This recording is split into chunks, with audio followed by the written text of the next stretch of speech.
পবিত্র কাবা শরীফের পাশে আপনার আমার দয়াল নবীজি বসা।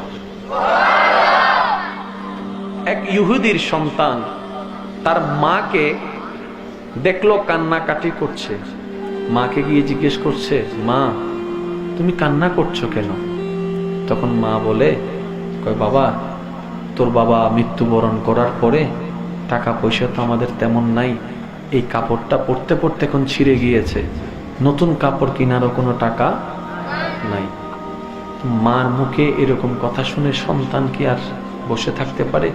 দৌড়ায় চলে গেল চাচাদের কাছে, জেঠাদের কাছে, আত্মীয় স্বজনের কাছে। প্রত্যেকটি ঘরে ঘরে গিয়ে, জায়গায় জায়গায় গিয়ে তার মার জন্য একটা কাপড় ব্যবস্থা করার জন্য সবার ধারে ধারে গেলেন। সবাই তাকে ধাক্কা দিয়ে বের করে দিল। ছোট্ট বাচ্চা মায়ের চেহারা স্মরণ করতে করতে দুই চোখের পানি ছেড়ে ছেড়ে রাস্তা দিয়ে আসতে লাগলেন। হঠাৎ একটা মানুষের সাথে দেখা, জিজ্ঞেস করলো, তুমি কান্না করছো কেন?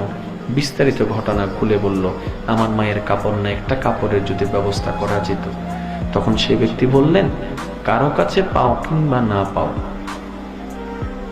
কাবা শরীফের পাশে একজন বসা আছে, নাম হচ্ছে মোহাম্মদ, ওনাকে গিয়ে বলো তোমার দুঃখের কথা, কোনো না কোনো সমাধান উনিই করে দিবে।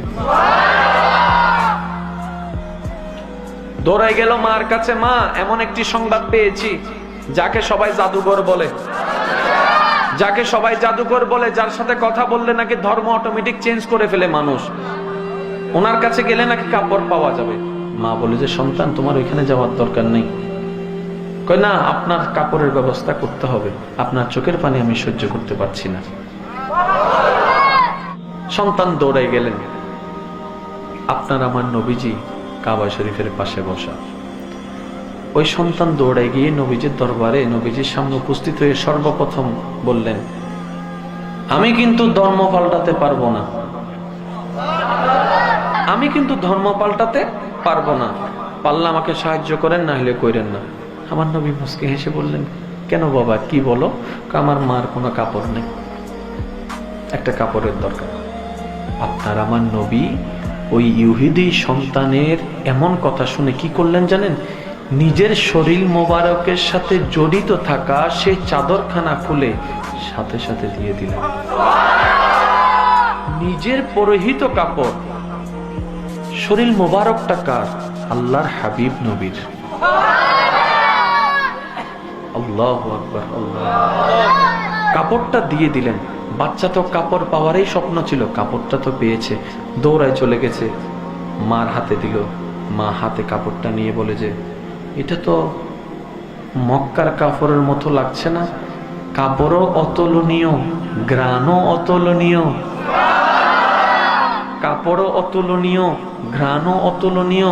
এই ঘ্রাণের তো আমি প্রেমে পড়ে যাচ্ছি, মুগ্ধ হয়ে যাচ্ছি। এত সুন্দর ফ্লেভার, এত সুন্দর মোলায়ম কাপড় আমার জীবনে তো আমি দেখি নাই।